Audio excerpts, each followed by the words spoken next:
Hello, everyone. Hello, and welcome back to Here Be Dragons. I am your host, as always, Stephen Stark.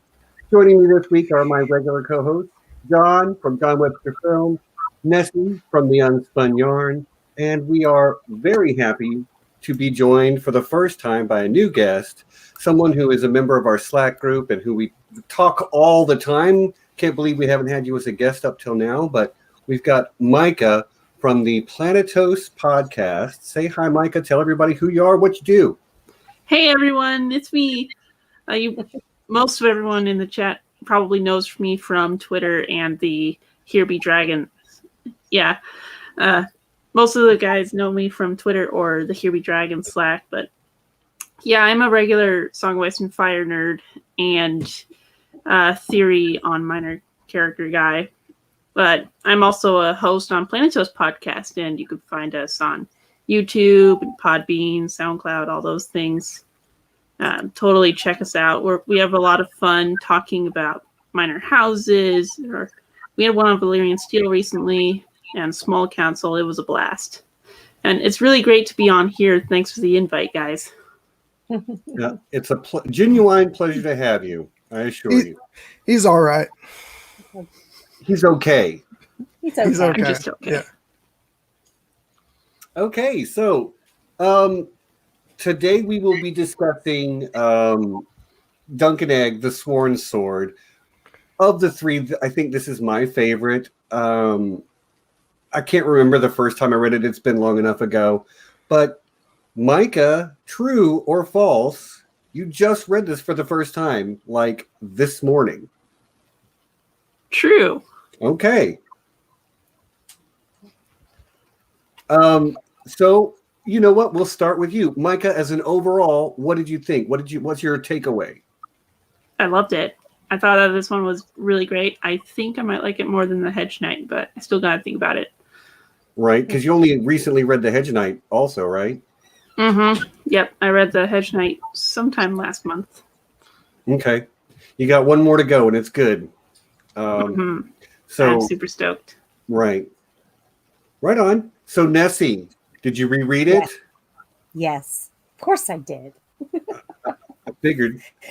Yes, I loved it this time. This is probably my third, fourth, as many read-throughs, maybe. Between this and listen to it on Audible. So yeah, this one, and actually, the Sworn Sword is my favorite. It is. There's just so much in there. But we'll get into that later. Yes, I loved it. Right on. And John, you've read this too, but multiple times. Actually, I had not read it before, and I'm going to be completely honest with you. I still haven't finished it. Uh-oh. Oh, man. I really thought I was going to have time this morning, and yeah. I'm messing with you again. Okay. I wondered. Now I don't know to trust you. Because you guys wouldn't let me get away with trying to pull one over on you before we started, so I had to try and do something. But truth be told, I actually had not read it before this morning, but I did finish it. And I loved it. Thought it was great. Yeah, I've read it a couple times myself. I listened to it on audio this morning. The audio that you can find on YouTube is actually quite good. Yes, it is. So if anybody's, yeah. What's next? Go ahead. So John and Micah both first time read through, and I know why John has kind of held off, not wanting to, just to have some like Schrodinger's George R.R. Martin there until he read it. And honestly, like when I got to sort of the big action climax of the story, it made me happy that I'm doing this, of kind of taking my time getting to all of George's stories that I haven't read, because I got chills down my spine, and it just reminds me that I love having new George R.R. Martin material to read. So I think I'm being rewarded for my patience, and which is why I may now give a little time before I get to the Mystery Night. So Micah, what was your reasoning for holding off all this time? Oh, well, let's see. The excuse I've chosen this time is that for this year, I've had a long reading list, and I've been knocking out a bunch of books this year. And unfortunately, Night of the Seven Kingdoms just kind of got held back because I wanted to dab into a bunch of other authors, a bunch of new authors I haven't tried out yet. So that's about the best reason there can be. So, like, if that's I figured it would be an excuse for right now. Solid choice. I'm holding off on reading Wild Cards because that way I've got some George R. R. Martin material I haven't read. I can hold off. Yeah, with my reading list, it might be a very long time before I can even get to Wild Cards. Yeah. But I want to talk about Dunk and Egg. Yeah. And specifically how Dunk is different in... I'm going to start with how I think you mean Sir Duncan the Tall. No, I mean the lunk thick as a castle wall, because that's the guy I really love. Is when he's face down in the mud at the bottom of a river. That's the Dunk that I love. The guy that keeps fighting and is there. He's there because it's the only way to achieve a good outcome. Like, there's no good way to solve the problem that's really presented in this story. But Dunk finds a way, and he finds it through self-sacrifice. I've said it before, I'll say it again. Dunk is my favorite character that George R. R. Martin writes, but it's because of how genuinely good-hearted he is. Like, he doesn't want anything bad for anyone. Maybe Bennett. Maybe. Well, maybe Bennis. Yeah. Maybe. That's understandable.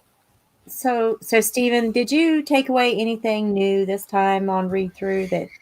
Anything new that you hadn't run across? Things that just like stuck out to you this time that hadn't before? I mean, I will say I had a general sense that I am more aware of the way George likes to sort of foreshadow and parallel the story, maybe the main story with the Tales of Dunk and Egg. And again, I can't remember the specifics off the top of my head, but there are a few things that stick out to me as Dunk foreshadowing things that are going to happen to himself with the things he thinks might happen, because he's done it before and he'll do it again in the next story as well. I guess what I noticed more is that George's writing style, less about maybe the meat of the story, but more about the way that George keeps weaving the same themes back in on themselves as he goes through the narrative. What about you? Well, something stuck out to me this time, so I thought I would share that. So, it's primarily about Dunk, but then there's a small section in here where you really see King Aegon the Fifth coming into a little bit of his own, because it's the weirdest. It's the thing where they're having the conversation, and of course things happen when. Why is it always in the bathhouse? When great inner revelations are made by these guys. Nessie. But so they're talking about small folk. Yes. You're lagging out and chopping out. So, and I think that you're having a delay because it took you a while to answer me. Is this better? We'll see. But please, okay. So start over, because we missed like the very beginning of what it is you're noticing. Okay, it is where the Dunk and Egg are talking about the small folk that they've trained. They're having the conversation. They had earlier had a conversation about naming the horses and how they, Sir Arlen always said not to name your horses because, you may lose a boon companion during battle. But he always broke his own word. And later, after they've trained the small folk boys, some of them are very proud that they've earned their lordly name, which for them is like they're called melons or wet wat, but they have a lordly name now. And Dunk and Egg are talking later, and Dunk is telling Egg how they're having to do their duty by their lord, and Egg is speaking up for the small folk, which is an interesting parallel because it's usually Dunk that's talking about the small folk and Egg who's having to learn. Well, Egg has learned these lessons, and he's talking about, well, they don't have any shields. They're going to be destroyed. We can't, it's not this is war, is what they said, but Egg is like, it's not the same thing. It's just these little petty squabbles. And then he comments later, we shouldn't have named them. How they're talking, and how he's like, yeah. So it's just really striking home that, these common people have really become something very special to Egg, that, he's going to be saddened by their loss, even though he's only known them for just a few days.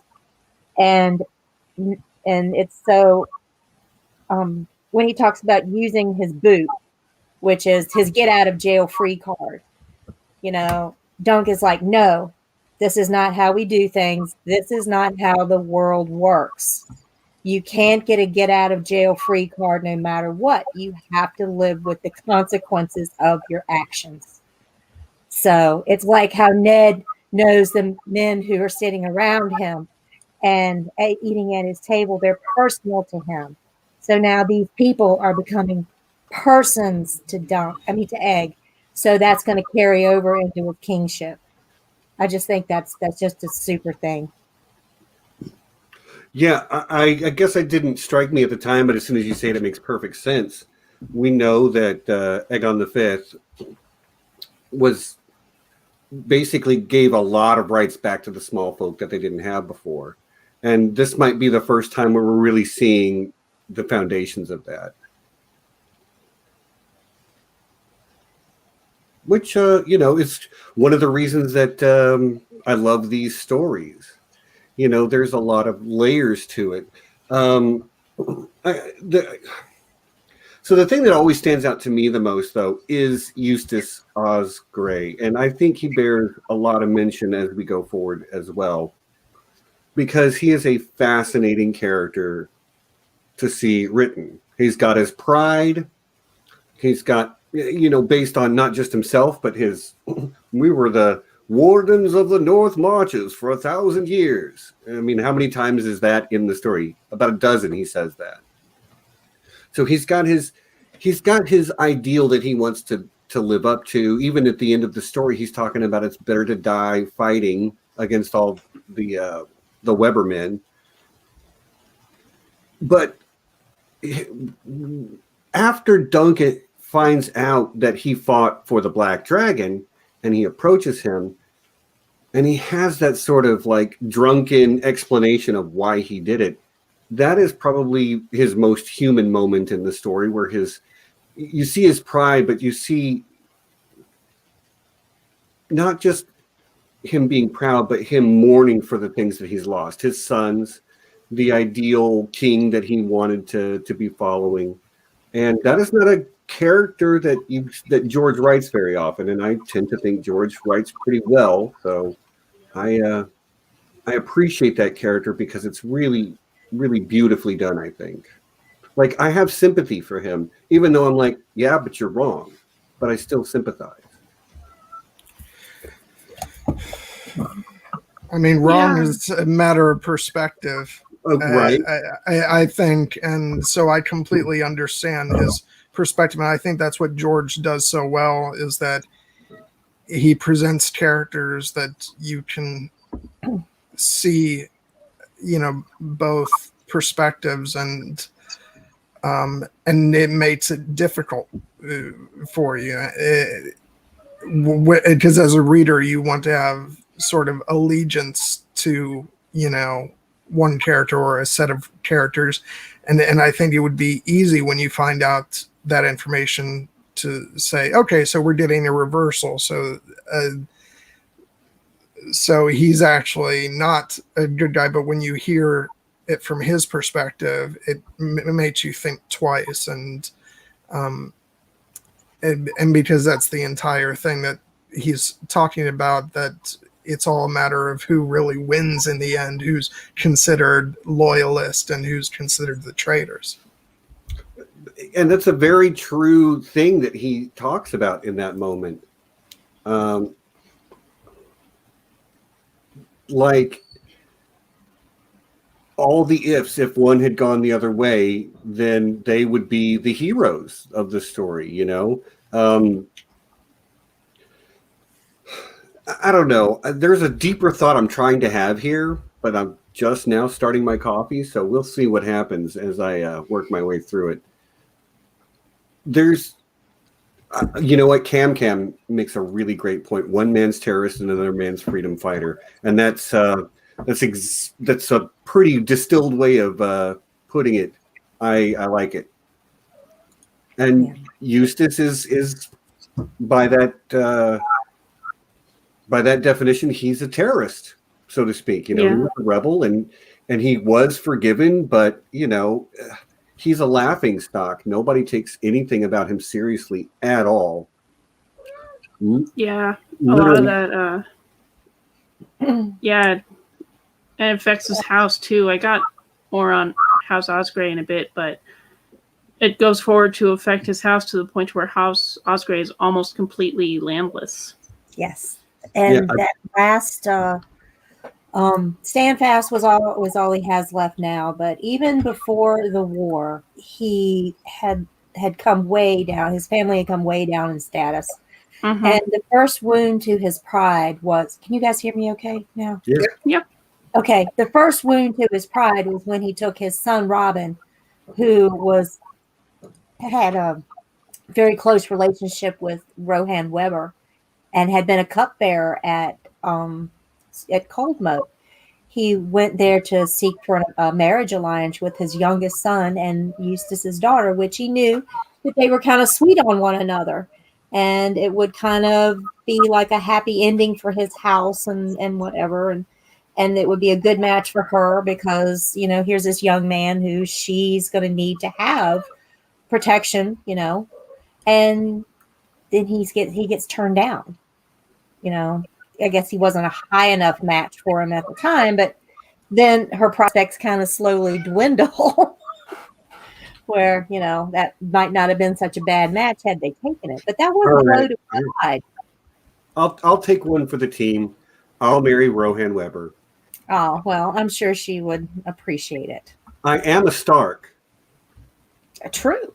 That is true. I have the name to go with it.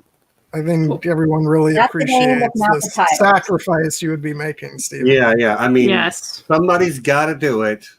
We aren't at all jealous. So, yeah, I mean, she had, and even he didn't look more than like, I think, he tried to find her matches later, but none of them really panned out. She was married how many times? 3 times? 4 times. You know, kind of makes you think. Yeah. Had they married, would this be a different story? Twice widowed before she was, 14 years old? Had lost a child. Yeah. Yeah. All her younger brothers died. Rohan Weber is someone we know by a different name, I believe. Yeah, the Red Widow. I assume that's what you mean. And I love how there is. Well, she was Lady Rohan Lannister, so we might know her by that name. Okay, there's also that because she is great grandmother to Tywin's grandmother, I think. Tywin's grandmother. Yeah, great grandmother to Jamie and Cersei and Tyrion. So yeah. Julie Beth is paying you a compliment. And Julie Beth, that's very sweet, but I've met Nessie in person. She's actually kind of short. Hey, when you're this short, there's just not that far to fall. Right. I lost my train of thought. I guess we'll just jump back in. Well, we're talking about Rohan Weber a little bit. Might as well continue down that. I find it, George likes to write about the politics of power, and he does examine feudalism and femininity in that context.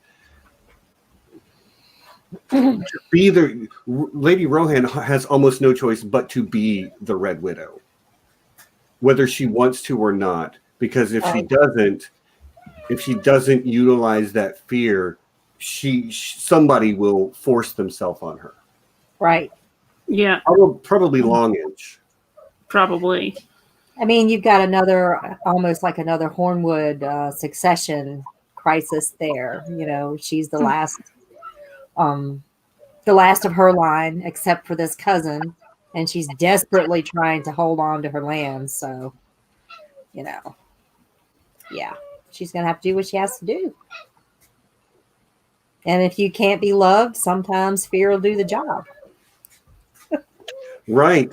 But she clearly has an open hand as well. Like, she's 4 times a widow, but her good brothers and good sisters, her, in-laws, still live there. And she still cares for them. Even the Lackwit, I don't want to talk too bad about her, but what's her name? Hellicent.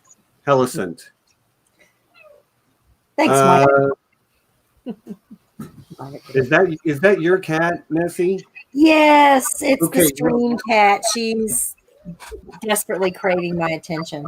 Yeah, well, it is a well-documented fact that if you put a cat on the screen, the YouTube algorithm starts to recommend your videos more. Oh, well. Oh, look, we just got a boost. Just right there. Thank you, Kitty. That comes with like 5 free subscribers. Yay! Right. Okay, kitty sighting. Thanks, YouTube. Yeah. So, John, your first read through, you finally get to meet Lady Rohan Weber. Are you ready to fight me to the death for her hand in marriage? Sorry, I just read her name. I'm hearing Rohan from Lord of the Rings. Right. Sorry. Well, yeah. Read some great horses. Yeah. I really did love her character just because I think it's always neat when, I always do love those introductions where, the character thinks they're meeting the person they're expecting, and then, oh no, it's actually this person off in the corner. And she's a force to be reckoned with. I just love that you got her on the battlefield and she's, in her armor and, she's not to be trifled with. If I had to pick out probably my favorite part of this story, it's her. So, right on, Micah. Well, so tell me, what did you know about Lady Rohan before you read the story? I knew that she had suspicions. People suspected that she was like secretly evil and a sorceress. So I was totally ready for some Melisandre vibes when I was reading, and I did get a few, but like John, I really loved her introduction, and it was kind of a sort of parallel with John and Mance. John did steer, and Mance was actually someone else. But yeah, Rohan, she's pretty awesome, and she's got to put up a show to show that she is someone who will fight, and not someone you can just trample over. Mm-hmm. But yeah, I really liked her. She was pretty awesome. I really liked that. It's like, don't, she'll appear gracious and polite, but don't piss her off, because I like the fact that, she's insulted by, Dunk, and not only does she strike him, but she has him kneel down first, and then she it hits him, which is just a power move. Mm-hmm. So I really enjoyed that. Yeah. Although that is a breach of like feudal law. She struck someone who was there to treat with her. Of course, I'm sure Dunk would just shrug it off and be like, I should have held my tongue or whatever, but that was a breach. I know, but isn't it always the case that we're fine with that if it's a character that we like? It's like it's only the ones that we have distaste for where we're like, how dare they? But I did enjoy it. Actually, it reminded me of I don't know. I'll say that. I've seen the film Kingdom of Heaven. There's this great moment where one of the king's subjects basically commits, an act of open aggression of war against the other side, and he has him come before him, kneel down before he takes off his glove to reveal his leprosy hand and strikes him with, I think he strikes him with actually his stick or something, but still, and then he has him like kiss his hand beforehand, but it's that same kind of, you have done something against me, you're going to kneel down and and just take this. So it did kind of remind me of that moment, and and again, when it's a character we like, it's kind of fun to watch that kind of display of power, even though technically, I guess it was against the rules. Yeah, it kind of was. We let her get away with it because she's short and cute, but well, and she made amends to Dunk in the end. She shows she has quite a temper. Let's just put it that way. And sometimes her temper gets the better of her, as it does to some of us all. So, plus she's covered in freckles, which I think is absolutely freaking adorable. Yeah, she's probably freckled everywhere. Yeah, but then again, who else is like freckled? Brienne is freckled, which I think is also kind of cute and adorable. Right. So I don't know if that's another like future callback or whatever, but maybe. Yeah. I'm sorry, guys. I'm sorry about that. I got you both to laugh though, so probably worth it. I don't know what you're talking about. It's not hard to make me laugh, trust me. So, okay, another question. Is Sir Bennis the worst knight of all time? I don't know about the worst, but no. It's pretty rough. Are we counting the mountain? Okay. Are we counting the Kingsguard? Burn. You're right. The mountain is worse.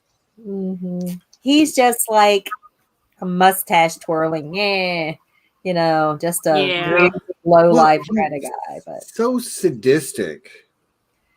Yeah. And that's where you see somebody who's got just that little bit of power that doesn't mind using it on others.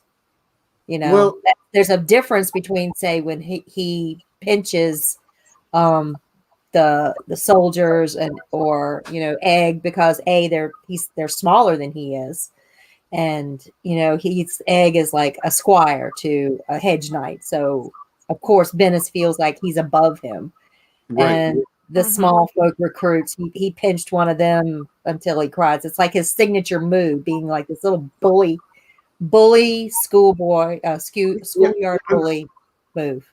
Trying to imagine what it would be like to have somebody pinch my armpit so hard I got bruised. I mean, it's not pleasant. Randall Tarley would really like him. Probably. Yeah, probably so. Except that he stinks and he's filthy. He would have him scrubbed with lye soap.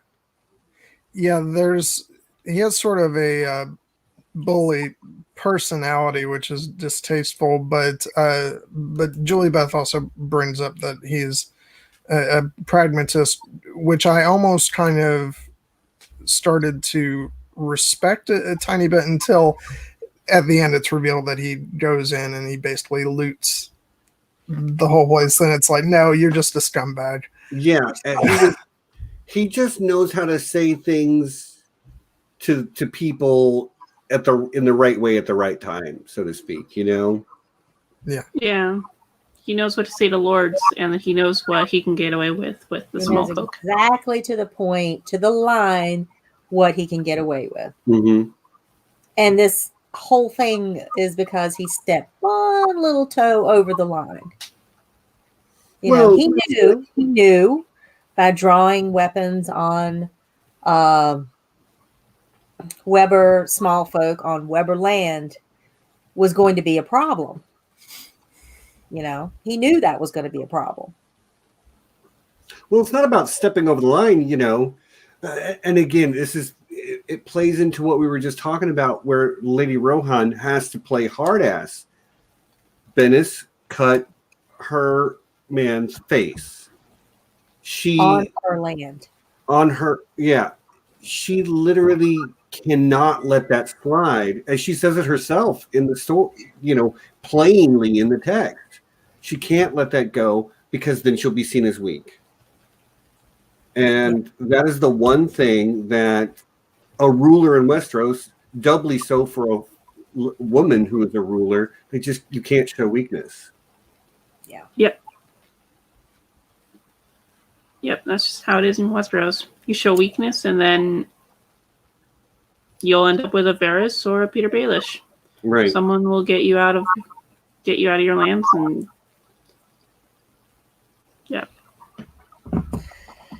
Yep. You'll have a fucking Ramsay on your doorstep before you know it. Mm-hmm. Yep. That's interesting, though, where, we bring up sort of, I think we bring our knowledge of the main series to bear as far as the risks that she opens herself up to. And yet at the same time, these stories are very much read as antidotes to that sort of foreboding, you can't possibly win, feeling of A Song of Ice and Fire. I do rather like that this is the story that can end with a lone, knight standing, in the river and prevailing to stop, a worse outcome. And then that's what I've liked about both of these stories so far that I've read. I think they're a glimmer of hope against, because this would not be the outcome of this scenario in A Song of Ice and Fire. No, it just wouldn't be. No, although there is a little bit of a small taste of a bitter side to the ending in how Rohan got married off to Eustis. But for the large part, it is a very happy ending. I have a completely different read on that, Micah. What? I thought maybe I could have read it wrong. No. Rohan got married to Sir Eustis, but I feel like that is 100% a political maneuver on Lady Rohan's part. Is a calculated choice that she made, not the other way around. Absolutely, because of that makes sense. I mean, the will that she had to marry someone. And apparently there was also a clause in that water use rights that she has to the Chequy water and the horseshoe lakes and all that expires when Sir Eustis or the last of his descendants go away. So it's in her best interest to see that Sir Eustis has some type of, like, there's a little Osgray floating around here in the next 9 months, no matter whose it is. So I guess that leads me to a question. Micah, are there any Osgrays in A Song of Ice and Fire proper? Because if anybody in the world that I know would know, it's you. For those of you that are not familiar, Micah is like the minor character guy. Like, and even secondary characters. I know this is super shocking. Yeah, we're talking like tertiary, ordinary type characters, all the way down to the finest detail. He is the encyclopedia minor character. So I believe there might be one Osgray that's mentioned. I don't remember off the top of my head who it is. Right. Because we don't get a lot of Reach characters right now. Mm-hmm. So if we had an Osgray mentioned, it would be somewhere around the same time Mace is mentioned. We might not have one mentioned right now, but if we do, there would only be one. Maybe they're just staying out of trouble. That would be a good idea. They picked the wrong side for the last several wars. Maybe they're just like not wanting to. Not wanting to get We've seen that happen, but like if you're like we've seen that sort of thing happen before, like with House Hightower. They joined the Greens and the Blacks eventually won. And then you had Krieg and Stark come in, and then Aegon III take over, and the Hightower slowly kind of dwindle out of importance. They're still huge and powerful, but they've dwindled down in importance to the throne. Something like that happens with Osgray and also Valerian, where they pick the wrong sides, or other houses become extremely powerful and prominent to where they just kind of dwindle and fade. Yeah. Forever forgotten in the songs. Yeah, because I feel like I don't know any Osgrays in the story. Now, granted, I wouldn't know as well as some other people, but like the only Osgrays I know come from this story. Now, I do believe they did have a descendant. So, yeah, they do have a descendant. Yeah, but that descendant is a Weber. Am I right? No, I believe Osgray took the name. Okay. Yeah, I believe Osgray took the name. I don't think there's a House Weber right now. Or if there is, it's a small branch. But or there might be a bastard branch with the Golden Company, because there's some. Again, we do know that eventually Lady Weber marries into the Lannister family. Yeah. Yeah. She levels up.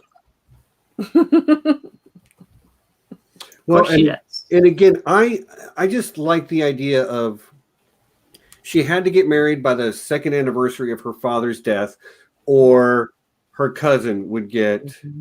Oh, oops! I bumped the thing. Let's see if I can turn the camera back on. Nope, that's the other camera. But she did sort of like. Oh wow. Oh, we lost Steven altogether. He'll be back. Oh no! I pulled up the wiki. There is no mentioned Osgray in the current story. Yeah, I think they're a deceased house at this point, unless there's a bastard line, like I was saying. So it's like Steven's having trouble with his main camera. Julie makes a good point in the chat room that George might just not have mentioned them yet, and they could pop up since we have the Reach coming into play more. Right, we could see an Osgray here or there. Right, and that's see someone pop up as last Osgray and get killed by Euron or something. And considering the Osgray area is controlled by Lord Rowan of Golden Grove, he may be in part of his storyline coming up. Yeah, we could see him pop up with John Connington. Around Storm's End kind of way, we might see him out there. We may, the house may die yet.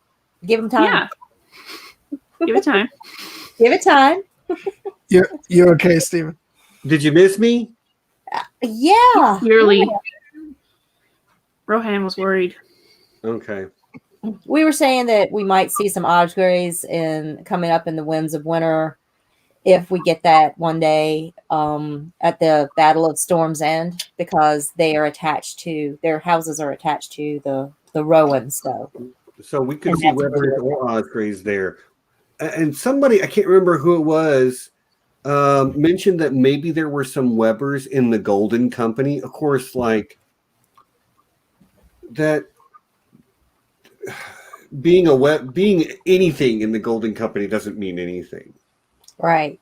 Because like there's a mud in the Golden Company, and there haven't been muds in Westeros in over 1,000 years. So yeah, although it is quite possible, given its recency, that we could have an Osgray there, because there is evidence that Franklin Flowers and the Golden Company is genuine about his story. I talked more about it in a Planetos episode. oh, Right. That's a subject we come across with the Golden Company. Right on. And I think there's like a guy with a spider or a spider web, something on his coat of arms that he's using. It's I not believe Weber. so, yeah. Yeah. That's the Yeah. guy. Kate knows. The wind Is that blow. Kago? I think that's Kago, isn't it? I do want to take a second to really talk about why I really, really love Dunk in this particular story. Because I know, Stephen, you've mentioned before how he's your favorite character that George has written. But I do kind of feel, having only read The Hedge Knight before this, that as engaging a character as he was, and he certainly makes very brave, virtuous choices throughout that story. Especially when he goes to rescue Tanzo when she's being assaulted, things of that nature. But a lot of what he does in The Hedge Knight, I feel, is reactionary, and he does stuff in this story like when after he's made the decision, okay, we're going to just leave, and then he's presented with a situation where he can walk away, and these small folk can lose their lives, but he makes that decision. And I kind of knew this was coming because the title of the story, of course, is The Sworn Sword. So at a certain point you realize he's going to sort of stand by his word and stand up and fight, and the fact that he takes that on himself and makes that stand, it's just, he's just such a good person. And again, in A Song of Ice and Fire, good people are not often rewarded, and they don't succeed. And so it's so great to have a story in George's world where we get this character who makes these brave, courageous and good decisions, and to see them succeed, and to see them struggle, and go through great adversity, but to come out on the other side, and so that in a way our faith is rewarded, which maybe some people love A Song of Ice and Fire because we don't get that, and it's more realistic as a result. But I think that you need this in order to be able to even handle the other. You need to know that this is something that's achievable, and that there are characters in this world who have stood up for what is right and what is good, and they have prevailed. Yeah. I like to look at his as Dunk's fight in the river with the Long Inch as his no chance and no choice, fight, like Brienne had, his no chance and no choice, where he can step aside and let all of Eustis's small folk, all 8 of them, get slaughtered, by Rohan's knights, or he can step up and take his chances in a one-on-one combat with, the champion. So, what else is he going to do? Is he going to stand aside, or even if he were to lead them into a fight, they would still all be slaughtered, and it would come down to just him versus a dozen knights, where this way, at least he has a chance one-on-one, and everybody is able to preserve their honor. And the worst that happens is a hedge knight dies in a creek. You know, he doesn't for his life very much anyway. And he's trying to keep Egg alive because what would happen to him if anything were to happen at that. Yeah. And I do also want to say there's also an element of each of these stories that because we know who Sir Duncan the Tall is, every time he's in a situation like this and he makes one of these decisions, we feel the weight of history. We feel like these are the building blocks of each one of these moments is building up the legend of Sir Duncan, and it's thrilling to read in that regard. Yeah, you're right. Pardon the Hamilton reference, but the idea of history has its eyes on you is very powerful because that really only applies to the very influential. Be it politically influential or, if you're a scholar or whatever. But history only looks to the past. So, that means we get to look to all this past. I think you raise a very good point, John. Like a lot of the story is about Dunk is compelling because we know where he ends up. Yeah. He's not just a good guy, but he's a good guy who will eventually be the Lord Commander of the Kingsguard under arguably the greatest king Westeros has ever had. Maybe Jaehaerys was better. That argument can be made. Jaehaerys was all right. Again, you can make the argument. But yeah, just like you see the building blocks for Dunk, you see, and we saw earlier those building blocks that are going to become the great King Aegon the Fifth in those moments. We know where they end up. We know where they're going. We know what happens, and it's just great to see their journey along the way. And you're like, okay, yes, there's one more piece of the puzzle. There's one more, rung up on the ladder of these good people and their journey.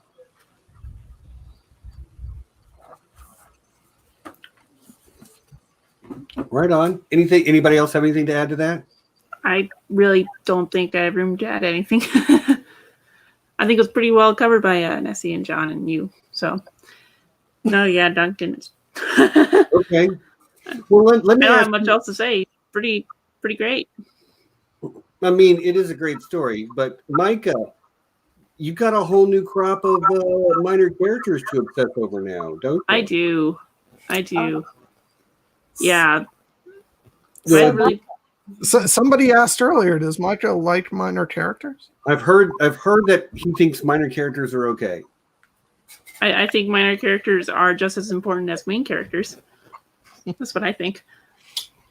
In terms of like reading and what they mean to the story. And I will say, like, there is a character who is mentioned in this story who is already dead, who figures into the next Dunk and Egg story in a much bigger way. And his name is Fireball. Ah, yes, Fireball. yeah. I've heard a little bit about him. First mention.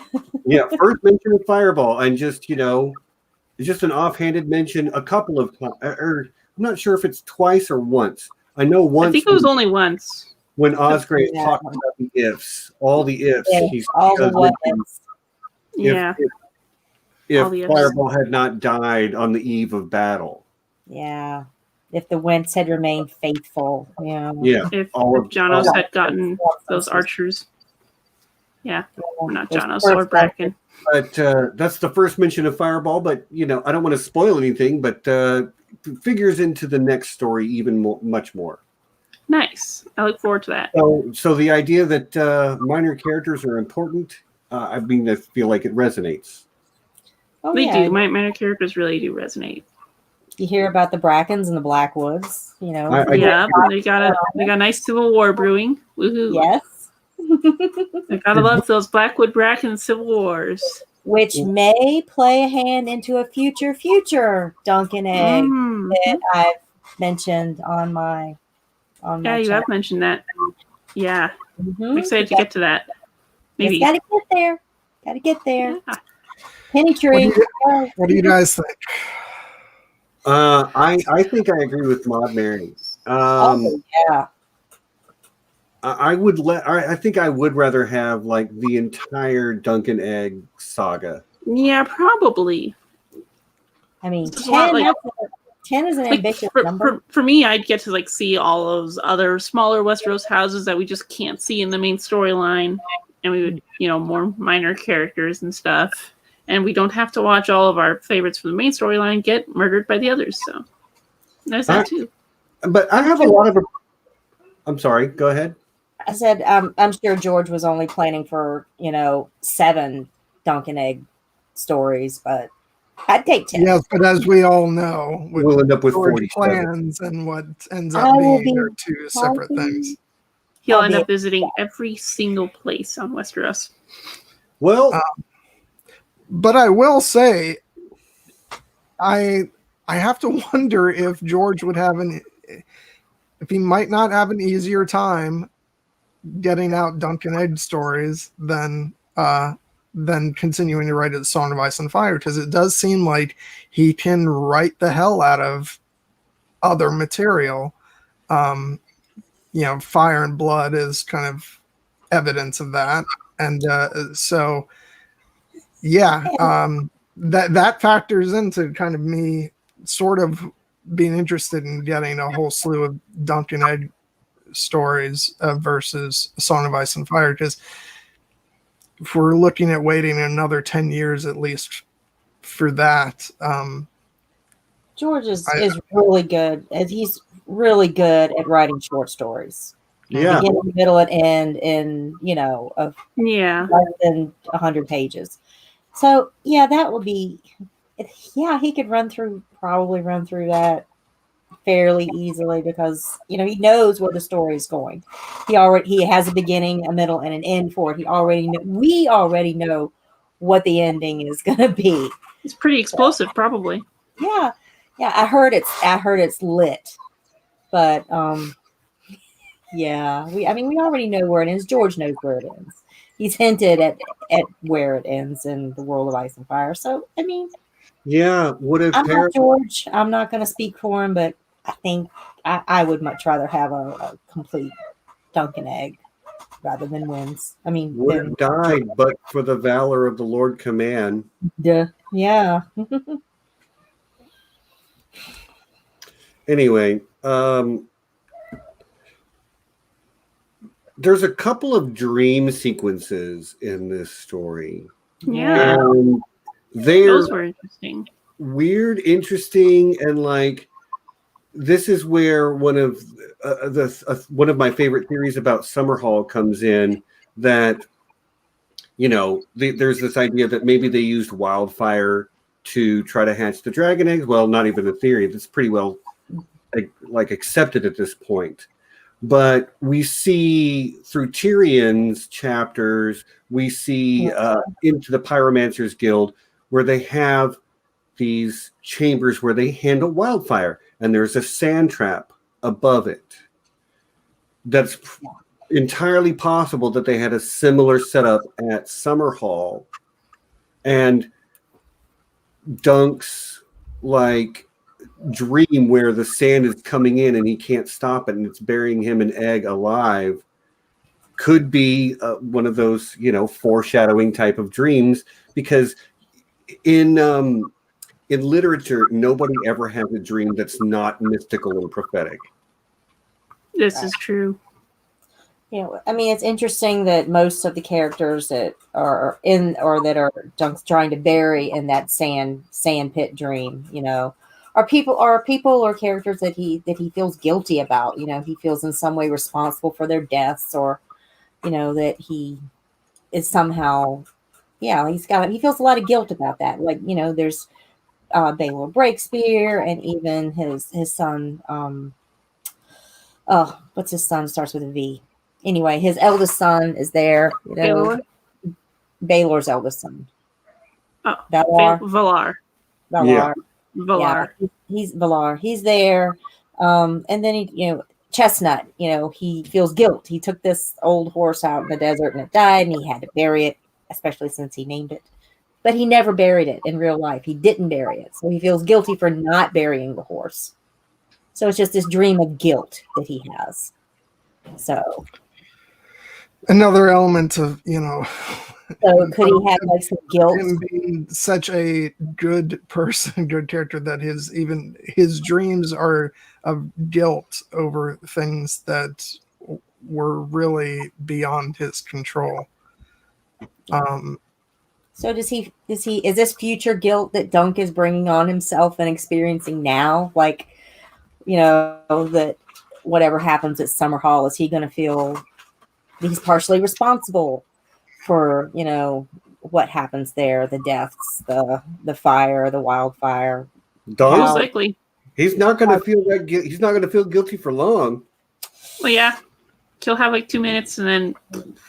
Yeah, he's going to have to kick the door open. I mean, he might have some guilt about about Eggs, getting to where he is at that point. Egg becoming more and more resolute that he has to have dragons. He starts obsessing over that he needs the dragons to enact these reforms, that he really wants to make on the kingdom. And he's speaking over and over again that if they had dragons, it would be easier to enforce, make the lords agree to their measures, to what they want. So of course it was. If you're going to roast somebody if they don't agree to you, then obviously, yeah, okay, sure, yeah, whatever, yeah, sounds good to me. But that could also go the other way as well, just because, and we saw 200 years of that. Multiple times. Over the course of that 200 years. Yeah. So, yeah. Well, guys, we've been going for about an hour. This seems like a good low lull. I'm going to go ahead and do the mid-roll, and then we'll come back and jump into some of the other themes that I wanted to make sure we talked about.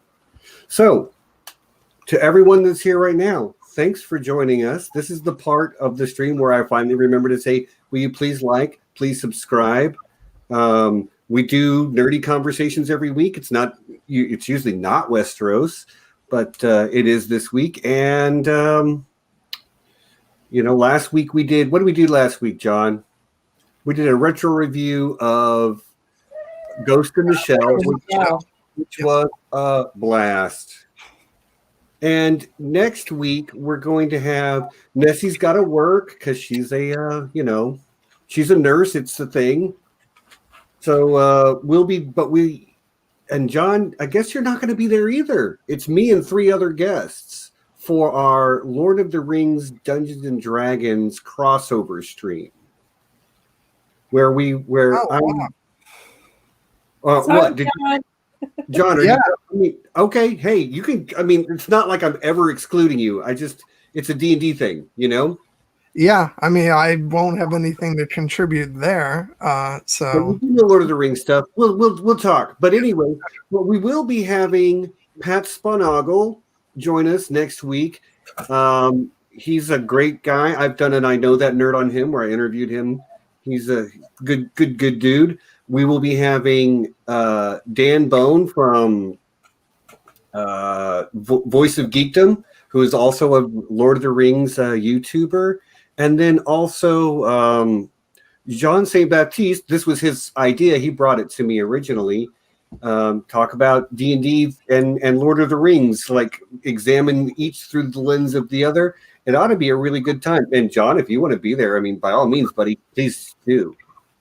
But it's just going to be a bunch of old fantasy nerds talking about Lord of the Rings and Dungeons and Dragons and how one influenced the other and how you can interpret the other through the one. So it ought to be a really good time.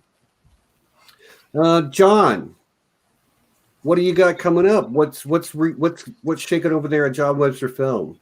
Well, I can tell you that you won't be on it next week. Finally. No. First, I actually want to mention the stream I did yesterday, which was about the cancellation of the Dark Crystal Age of Resistance, which I was very sad about. I did a stream with Cliff Broadway or Quickbeam from the OneRing.net. So please, guys, if you haven't checked it out, do, because we talked about the cancellation, sort of our history of, of coming to fall in love with the property, but also how it intersects with Tolkien and the Lord of the Rings and things of that nature. So please go ahead and check that out.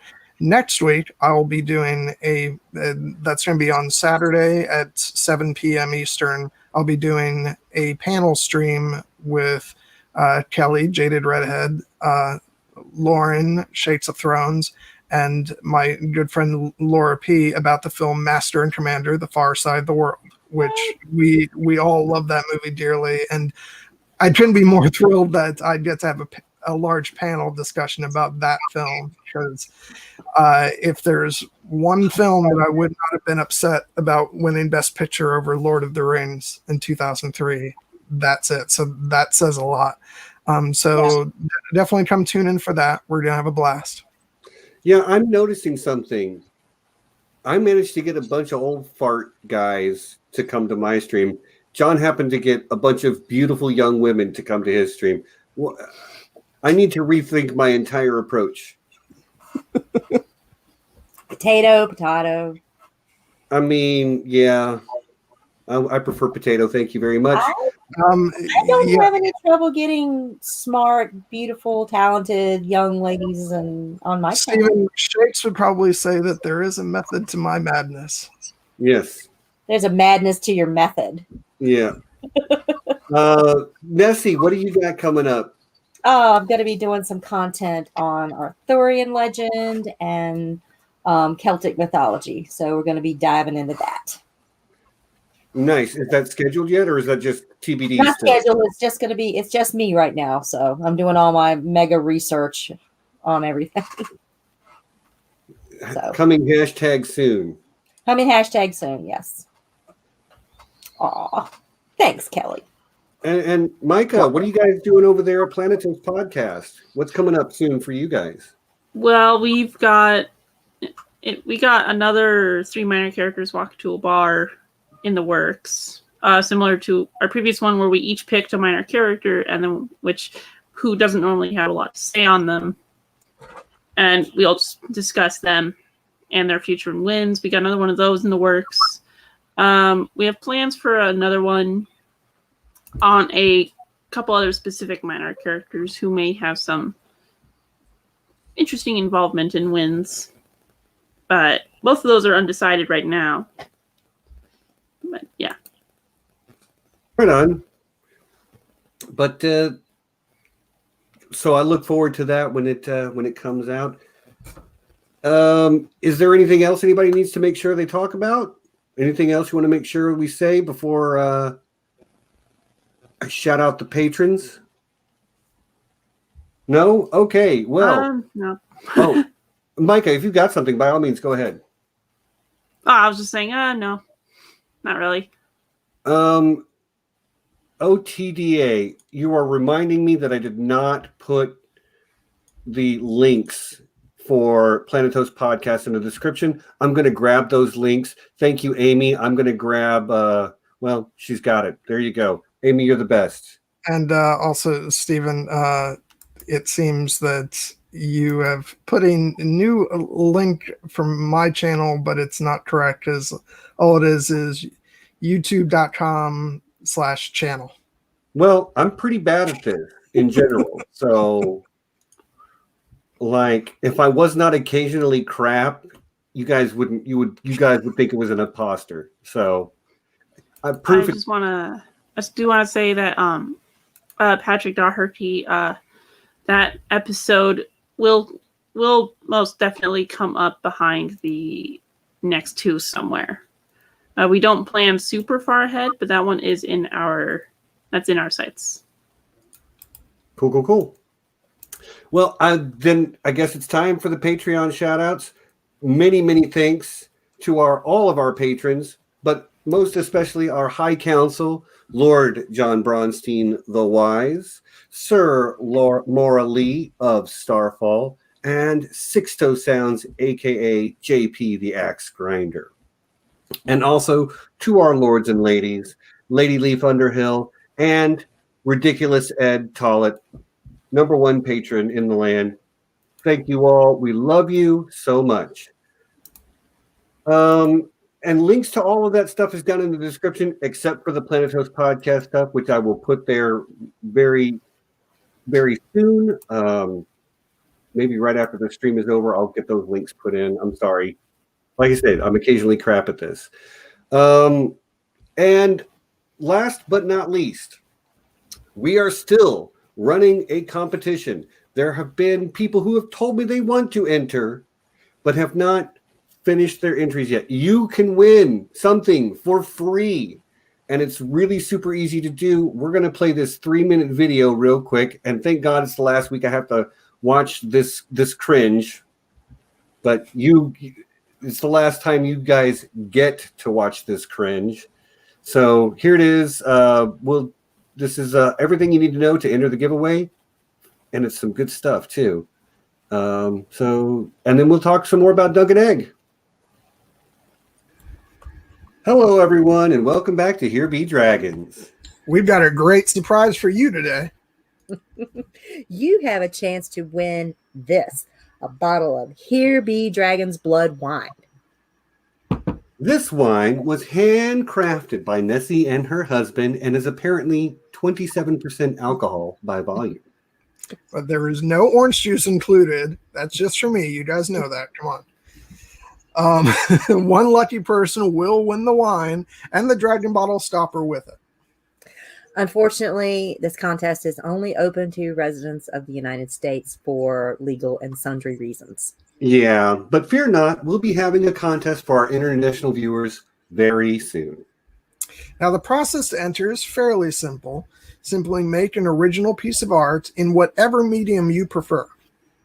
However, that art must reflect Here Be Dragons in some way. Make a song, make a dance, make a drawing, make a pair of pants. Yeah, so long as it's relevant to Here Be Dragons in some way. Right. Then you got to put that art on the Twitter with the hashtag HBDSwag. Also, please tag us at our official channel at Here Be Dragons YT. Yeah, but if you're not on Twitter, you can still enter. Yeah, you got to email that submission to we3dragons@gmail.com, as you see below. But be aware that any emailed submissions will be posted on Twitter on our official account. Right. We will be accepting entries until the 11th of October. And we'll be announcing a winner, just like the Oscars, but much, much better, on our special anniversary stream on October 18th. Now, guys, how are we going to choose a winner? I'm going to choose through pure favoritism. Shocker. We three will rank all of the entries. And then we're going to tally up all the scores, and the person who has the highest score is going to be declared the winner. Yeah. So, do whatever it is you do. And share your talent with the whole world, or at least our wonderful community. But remember, it's the three of us that you have to impress. Yeah. It's not going to the best artist. It's going to the entry we like the most. Keep that in mind. Good luck, everyone. So until next time. You know what it is. Peace. And be excellent to each other. All right. Bye, y'all. Bye. Good Lord, I really would have made some different choices if I knew that was going to be playing over and over and over again. It's okay. That's the last time we have to suffer through it. But yeah, I thought it was beautiful.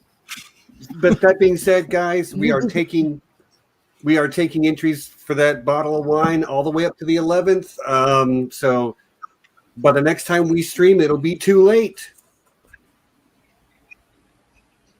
So, Come on now, yeah, get those entries in. those entries in there. There have been a few, and they're fantastic. Nessie has a delay, by the way. Okay. There have been a few, and they're few entries, and they're fantastic. But it's still anybody's game. Okay, so Dunk and Egg, as we were. Yeah, can I say, like, especially now that I've read the second story, I really wish we were getting this as a TV show. I do too. Like a Netflix style series that's like maybe 8 episodes long for each short story. It's enough time to marinate the characters. Yeah, it's perfect. Yeah, I mean, yeah, I guess if we were only expecting one season, Netflix would be fine. Otherwise, you're taking a risk. I feel like even 8 episodes might be long. Is that my sour grapes over Dark Crystal? Yes, it is.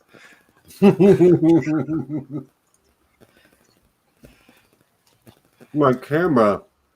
Well, I mean, you're allowed, John. You're allowed. My camera keeps cutting in and out, y'all. I'm sorry.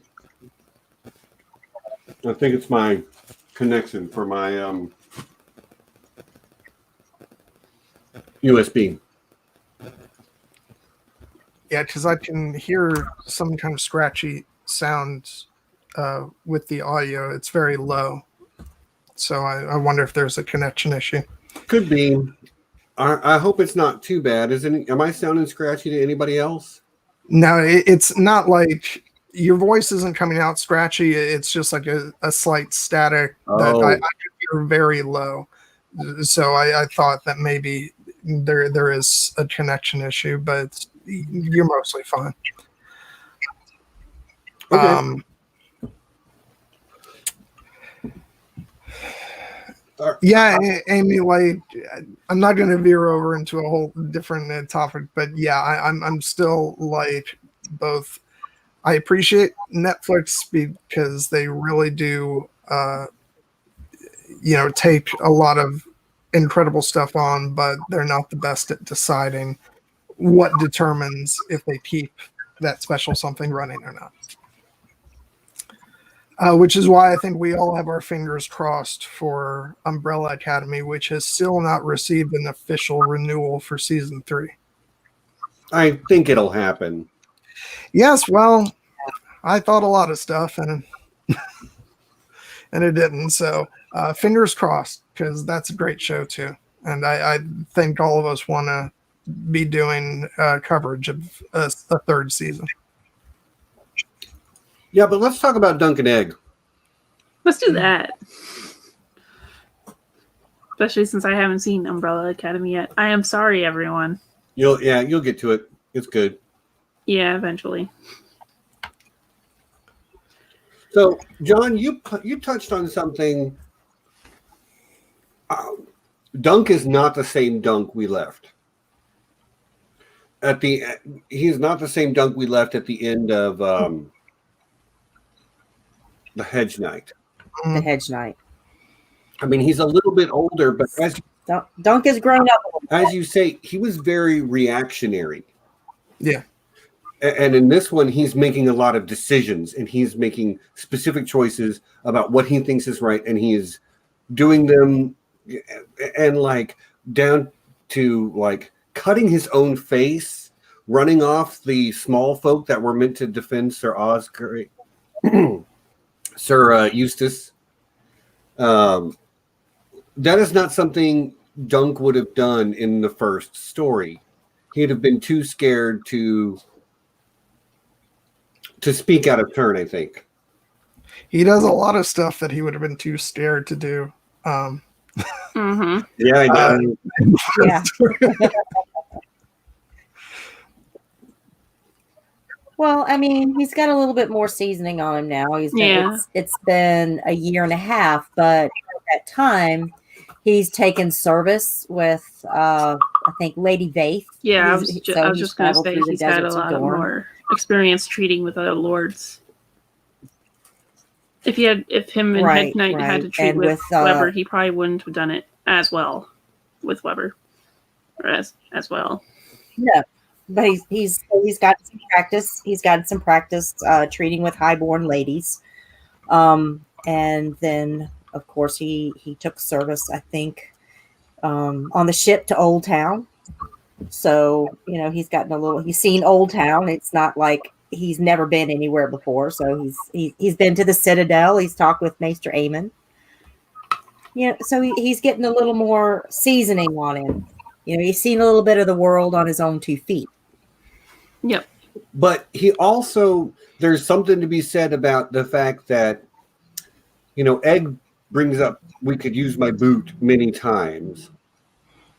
And while Dunk is very reluctant to resort to that, the fact that he knows that is an option might give him more confidence to do things that he might not otherwise. Sure. Well, yeah. Also, but I think an important element of that is he knows that he has to be very careful about when to use that card, so to speak, and he picks a very specific moment in which to use it. And I think that shows a lot of tact on his part. But what I really love about the way he goes about things in this story is I do feel like maybe the Dunk that he was in The Hedge Knight might have either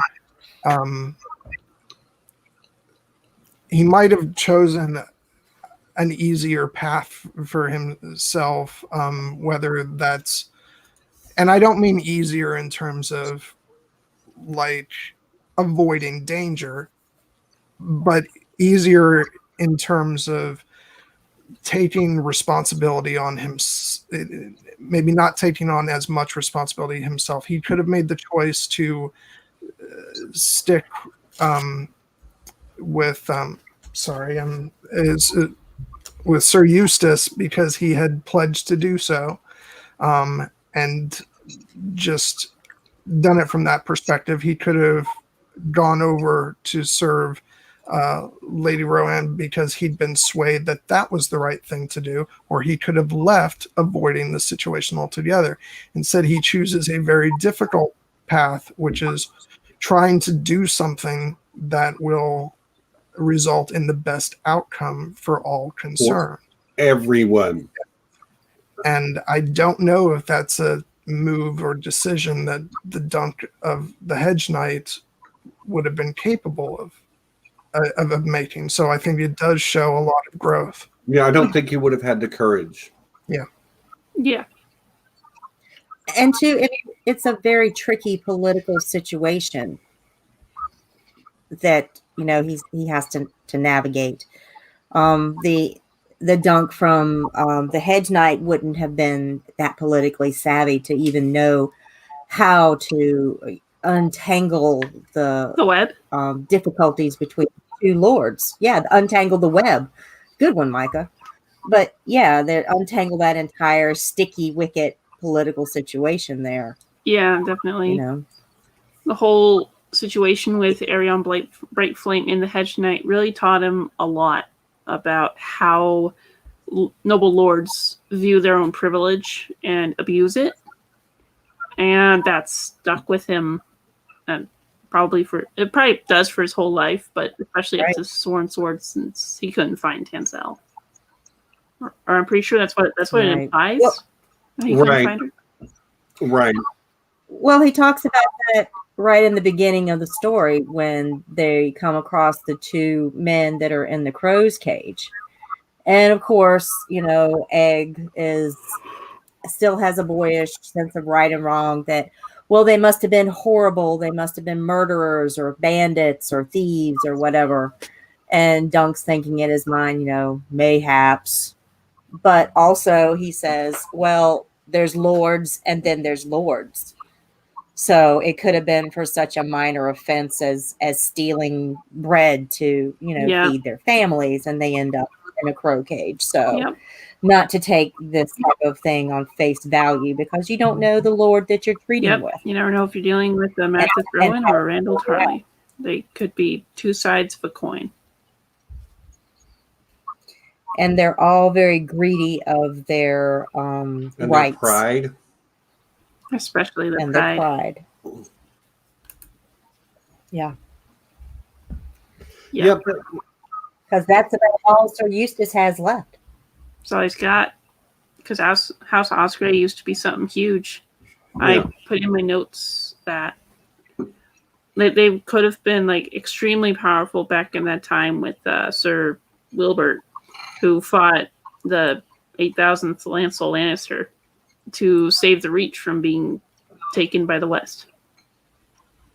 And House Osgray has never done something on that level, which probably partook in their slow dwindle into being barely anything. Yeah. Just how the feudal society just kicks you in the rear. Yeah. But technically, he is on the same level as Littlefinger. Yep.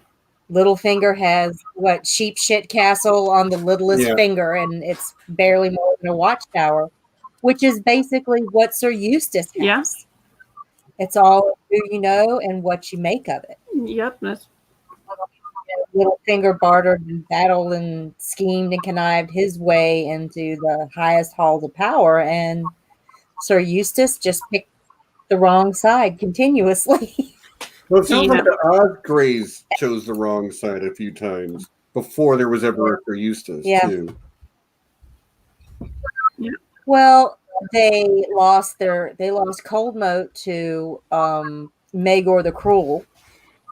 So, it's hard to fault them for being on the opposite side of Maegor, because, he hard not to be, but that's how they lost their great castle and became more mere landed knights. And then they just lost more and more privilege from that point until the Blackfires. Yep. I think they dwindled with the gardeners on the red grass field, is what they said. Their power dwindled once the gardeners were yep. No longer. Because when you have a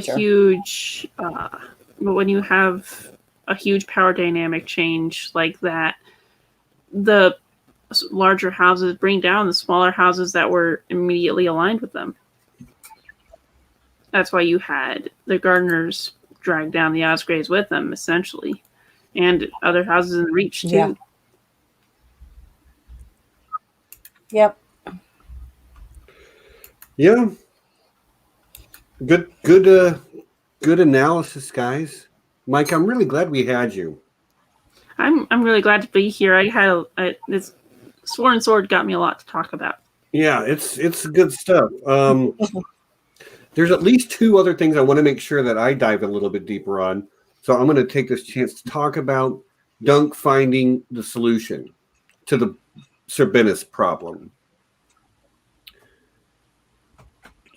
So I consider Dunk at this point to be lawful good. He always wants to do what is morally and ethically right.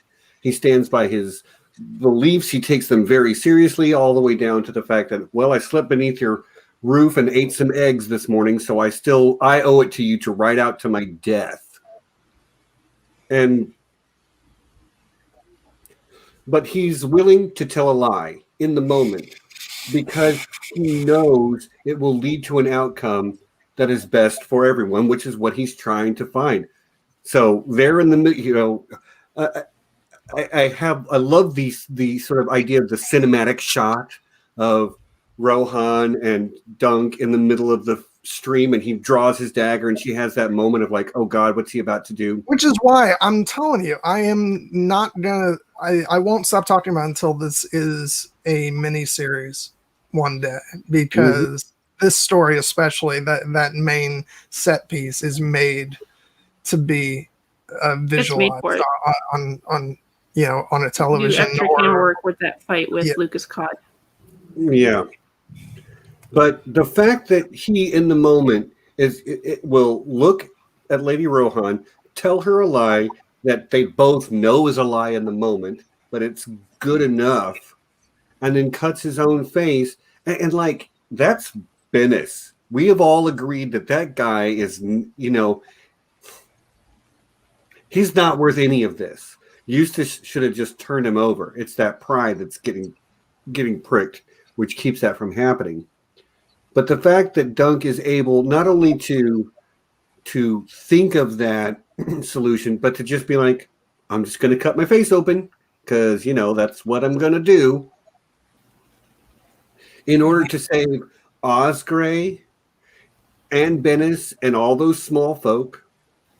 Mm-hmm. Because if he doesn't do that, there's no satisfaction for Lady Rohan, and she has to have it, as we discussed, to maintain that Red Widow persona. And here's my thing. You guys know how much I love my Starks. You do? But John, I'm very flattered. Thank you so much. It's a bromance. I'm telling you, I'm just here to watch it. Okay, can I do actual analysis here for a second? Yeah, please do. But neither Ned nor John, and yes, I'm labeling him as a Stark, get over it, would make that decision because, especially John, as we see him in the Dragon and the Wolf episode of Game of Thrones, where he won't even lie to Cersei. A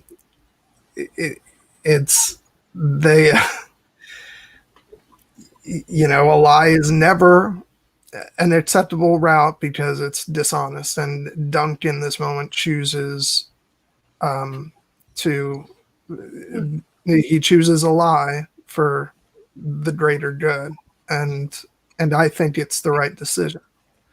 What were you about to say, I don't Nessie? have to call BS on Ned Stark and the lies, guys. I'm sorry.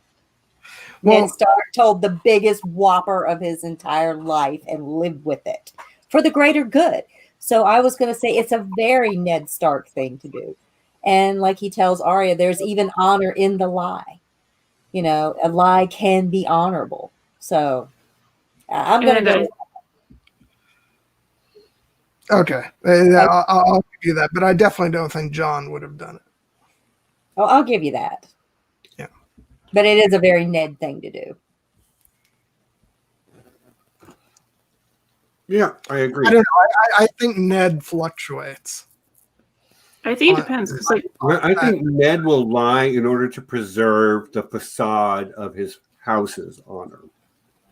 Yeah. Like, he's fine with people thinking that he philandered, but he can't have the honor of his house as a whole questioned.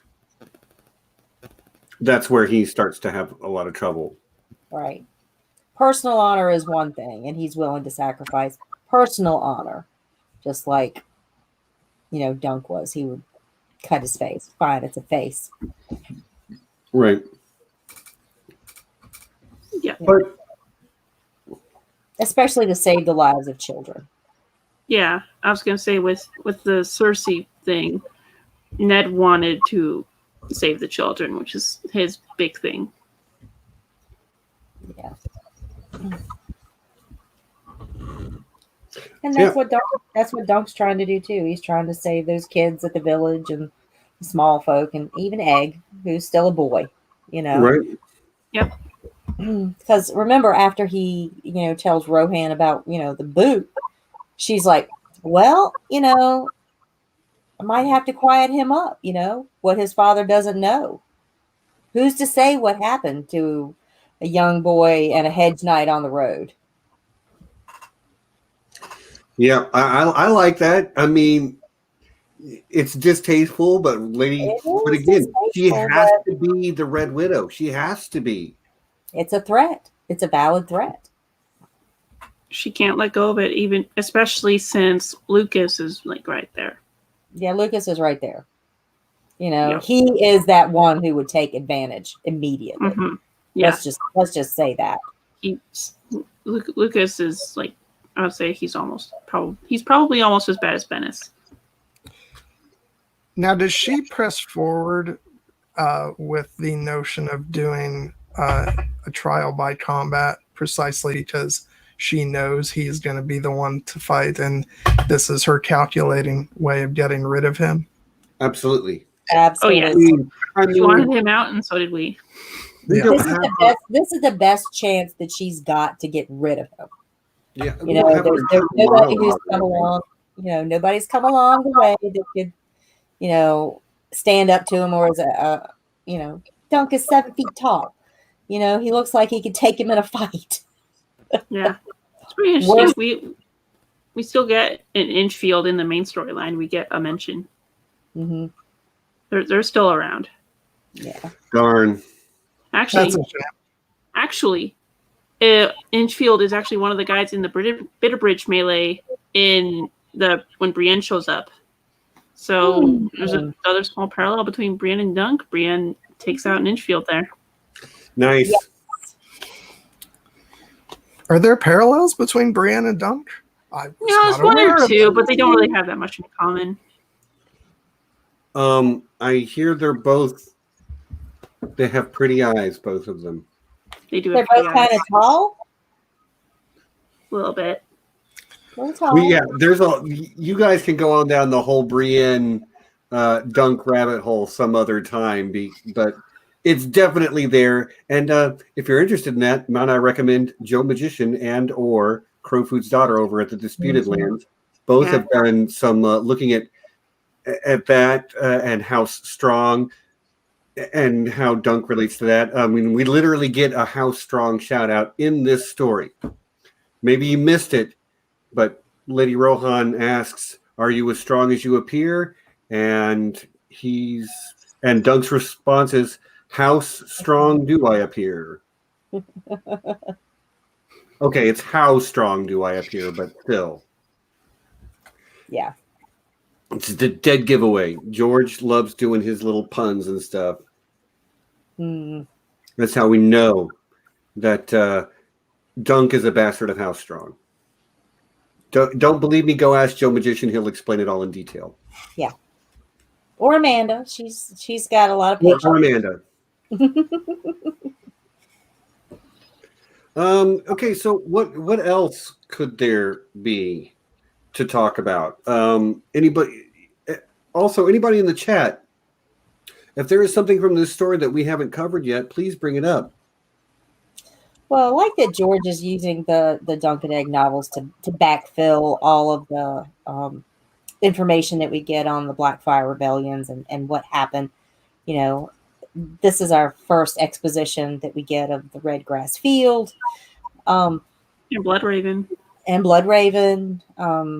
Yeah, we get a lot of exposition in this book, tastefully woven in. It was tastefully. Yeah. I loved it. I loved every bit where I'm just reading the normal scene and I'm like, oh, excellent. Tying in the emotions of the characters to their stories. Because, like, of course, Sir Eustis is very much connected to Daemon Blackfire. So easy way to give us all that juicy information on the Red Grass Field. Right. And up until that point, Dunk was like, Dunk had no idea that he was a Blackfire supporter. It's like, of course I fall in with a Blackfire supporter. Of course I do, you know. That's 50-50 chance. Yeah, I mean, it is kind of, especially when you're talking minor houses, you know. Never know what they'll do. Yep.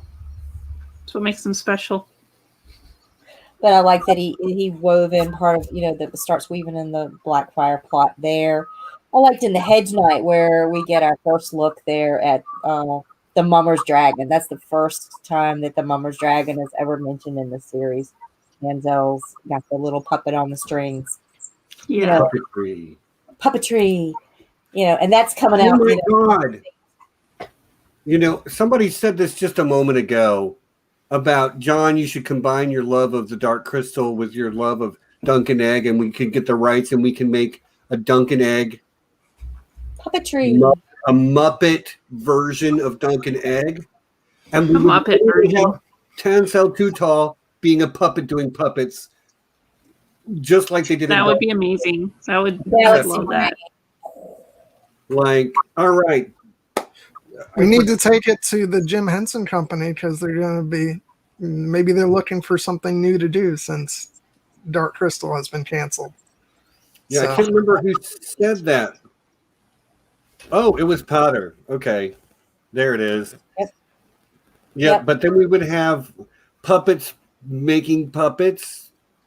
Like I need puppetception, more puppetception in my life. Oh my God! Which Let's go for it. Muppets would play Dunk and which Muppet would play Egg? It's a good question. Are we fan casting? Muppet casting. Scooter? Casting. Muppet casting. Is it Scooter? Scooter being Egg. That would be great. That would probably work. See, no, but this is different. I'm talking about actual puppet versions of the. Yeah, I know, but Yeah. You Muppet guys are fan just casting. casting the Muppets. Okay. Because I really kind of want Kermit to play Sir Eustis. Oh yes.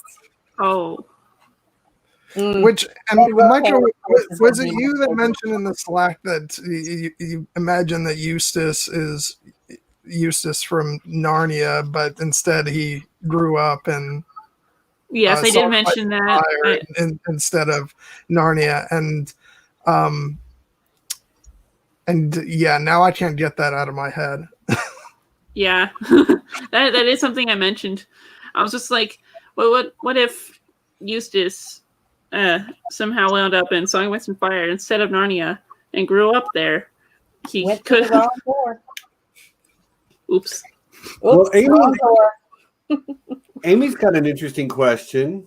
The answer is yes. Do you think that Definitely. Dunk and Rohan got together off page? The hair cutting is very erotic, she says. Yes. I mean, Do I think they did? Actually, no, I don't. oof. Maybe not based on this story, but maybe based on the Mystery Night, which is the next one. But in the HBO version, you know they would. Oh yeah. Oh yeah. In the HBO version, Rohan would sneak down to see him while he's being treated at cold mode after the fight at the down by the river. Yeah. Just gonna sneak in. And then in the HBO version, someone makes a dick joke. Of Yeah. course. I'm sorry, this is What did she say? Sorry. Go ahead, John. great. Please don't go Yeah. there. Yeah. Well, I will say this. This story comes with fart jokes built in. Yes. With Septon, the sexist Septon. Mm-hmm. Oh, sorry. I missed it. See,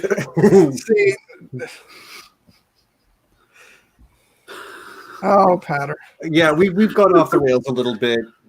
We're talking about would the puppets bang it out in the In the Jim Henson version, Yeah. the Henson version, probably not. In the HBO version, definitely yes. Yes. Yeah, what Peter Jackson did a early film with puppets that was very shall we say risque. So bring him in to HBO to do it, and maybe we can get it. Okay, you know what? Can we just veer back? Sure. I mean, why not? If you're, if we're making you blush. By the way, thank you, Amy. You've done us all a great service. Yep. We also get a mention in A Sworn Sword to one of my favorite minor houses, that being House Corbray. And well, mostly I like House Corbray because of the Valyrian steel sword, Lady Forlorn. But it was really neat to get a little spot in with Gwen Corbray fighting Daemon Blackfire. Yeah, Aaron M. actually brought up that quote.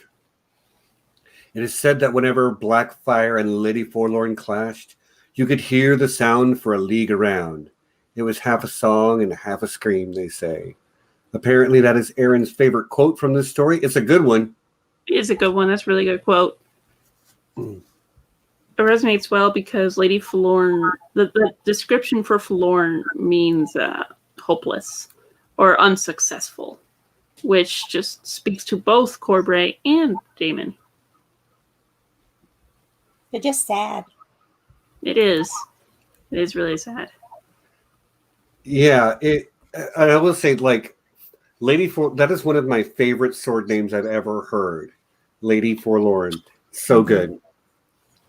Yeah. Great sword name. Yes. And again, that's one of the ifs. If Daemon had just ridden over Corbray, yeah, like this idea that being noble and honorable did not win Daemon the war. It actually lost him the war.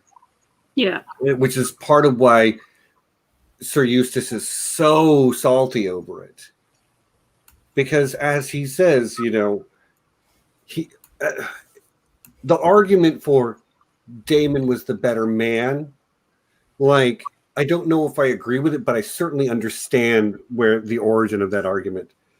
In the highly martial society of Westeros, he was tall, he was square-shouldered, and he was very capable warrior, whereas Daeron is more of an intellectual. Modern Western readers probably look at Daeron and say he's the better king because he has greater knowledge and wisdom. Whereas Daemon, all these people are like, Daemon's the better king because he was the better killer. Honestly, if we boil it down, that's what it's about. Yeah, that's pretty much what I took from it when Eustis was talking about it. That Daeron knew more, but Daemon could fight more.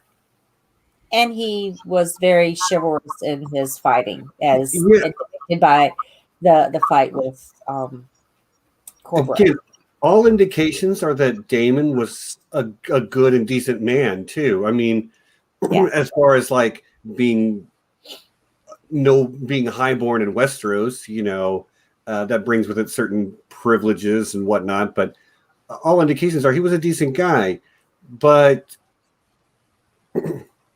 he was still a rebel. And when the High Lords play their Game of Thrones, fill in the blank. A lot of people die. And you know, again, it was just a pissing contest, as Dunk put it. A pissing contest between lords. Yep. Just on a grander scale. Just on a grander scale. That's what he's talking to Dunk, to Egg about. It's like these little conflicts between these two petty lords affect these small folk in this area, but blow it up to a grander scale, and there you have the Blackfire Rebellion. All of a sudden, you're the only Osgray left, and all three of your sons are dead. They're dead. Buried in their blackberry bushes. Yeah, but like the scale of it also changes the way that the narrative can deal with it. Like you can't name 1,000 characters and we know who they are, but when you have Wat and Wat and Wat, and you know, what is it? 2 barleycorns, 2 melons, and 3 melons, and 4 beans. Mm-hmm. Like something that's like 8 dudes. That's 8 dudes. And here's the thing, you know, when they showed up to start conscripting people out of the village, the first thing they asked was, "Is there another? Is the king calling up another Blackfire Rebellion? Is it the Red Dragon again, or the Black Dragon? Yeah, is it the Black Dragon again?" And no, it's not. Nothing quite so glorious. It's just a pissing contest between 2 lords. You need to come over and die for it. Yep. You know.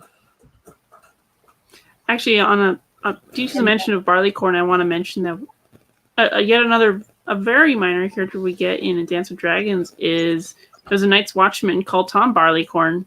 Mm-hmm. So it looks like that name stuck around for like a little bit. That was his lordly name, Barleycorn. He was proud of it. Yeah. And so was Wet Wat. Mm-hmm. Good old Wet Wat. But there's also like there's that whole, you know, we're marching off to glory and honor, but then Dunk is not wrong in the morning, that last morning when he tells them, you're all going to die, and there's literally nothing you can do about it. So just go home. Yeah, just go home. Like most of them were young. They had never. One of them was supposed to be married the next time the septon came around. They only get a septon once a year, and I like the one line Egg gives after Eustis is like, I told you not to send them away, and Egg is like, I'm sorry, we couldn't hear you over the cackling of the chickens. Something like that. That was a funny line. But yeah. Couldn't hear you. Two of them had already been to war for Eustis and been the only survivors of all those people, including his sons that marched off for the Blackfire Rebellion. There was Lem who came back. Lem was one of them. Okay. And, nobody knows the story well enough to make the joke. His name were Dake. It were Dake. It were Dake. It were Dake, sir. Dake's dead. Yeah. He keeps calling him Lem, but his name is Dake. Yeah, the guy that got sewed into a sack and thrown into the river. Yeah. Or into the moat, I guess. Into the moat with rocks. Sewed him in a sack with some rocks. Yep. But yeah, that's the truth of it, though. We don't know how many left to go fight, but we know that only 3 came back. And the thing is, when they went off to fight in the Blackfire rebellions, they became part of a larger army. Mm-hmm. They are those 8 guys are the whole army. That's it. That's it. Yep. Yep. One night, a squire. 2 nights, I guess, with Bennis, but Yeah.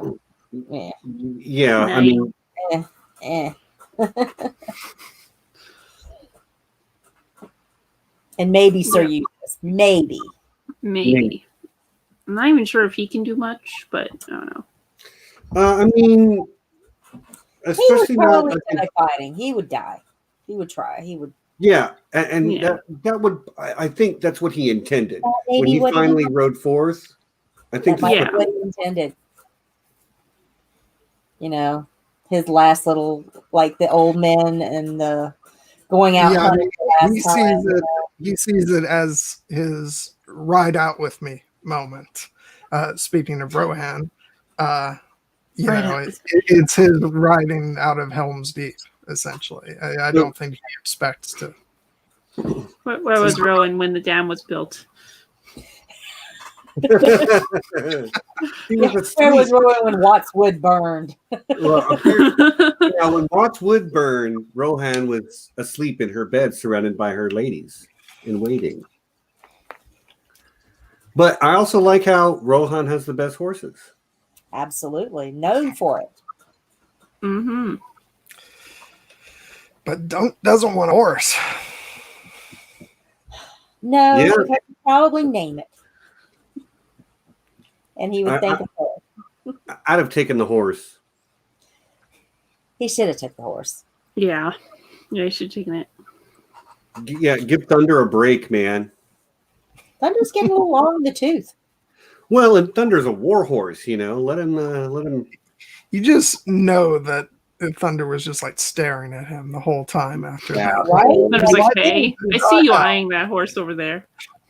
No, he was probably like, dude, that horse is gorgeous. You have got to bring her along. Hook a guy up. Tell her, Tell her. Hook a fella up. He lost Chestnut. He lost Sweetfoot. He lost all his friends. Give the guy Thunder deserved a new friend, companion. I love how the horse was basically the Rohan Weber of horses too. I know, right? With the long flowing red mane. And Thunder's Dunk is huge. It's a massive horse. Yeah. Yep. No double entendre there. No double meaning. No. Not at all. So yeah, okay. Oh, I just noticed the time. Guys, we got 10 minutes left in the stream. Get in your questions, comments, anything we haven't discussed that we should have discussed. please bring it up. One of the things that struck me, or not struck me so much, but like the idea of mouth-to-mouth resuscitation being a thing that everybody that lives in the Iron Islands knows how to do. Yeah. Like it's just, and you know, of course, he actually says he made a study of their custom and practices. So there is that. But like George likes to bring drowned people back to life. He does it with a lot of characters. And now Dunk has been there and back again, if you'll pardon the allusion to The Hobbit. But I don't know what you're referring to. Yeah, I'm sure you don't. But, you know, there's a lot of characters in A Song of Ice and Fire who have drowned but not died. And they are always, always, always changed. So I look forward to seeing, you know, how that continues to affect Dunk going forward. Well, Stephen, Dunk is lawful good. He is the lawfulest. He is the goodestest. Like all he wants is to do his best to be happy, and for everyone around him to be happy and healthy and what have you. Now he is still a product of the society he lives in. You know, he feels like lords are above him. That's some internalized, you know, classism there. And he's not naive to the fact that there are people in the world who will take advantage of you, bandits and whatnot. But he is one of those few that is willing to give of himself without asking anything in return, as evidenced by the fact that he's willing to cut his face open to save Bennis and Sir Eustis when he doesn't really owe either one of them anything at that point. I mean, I guess he could say he technically owes Sir Eustis a little something, but because he slept under his roof and ate some eggs. Well, and also because, you know, as you know, he swore his sword to him, and I think that in the end that matters a lot to him, even if at first he says, "Okay, don't walk away." In the end, he sticks by that. Yeah. So many oaths. Mm-hmm. Yeah, but everything that he does as a sword reflects on the Lord that he has sworn his vow to. So he has to act in every way in a benefit of his Lord's honor. You know, defend his Lord's honor, uphold his Lord's honor.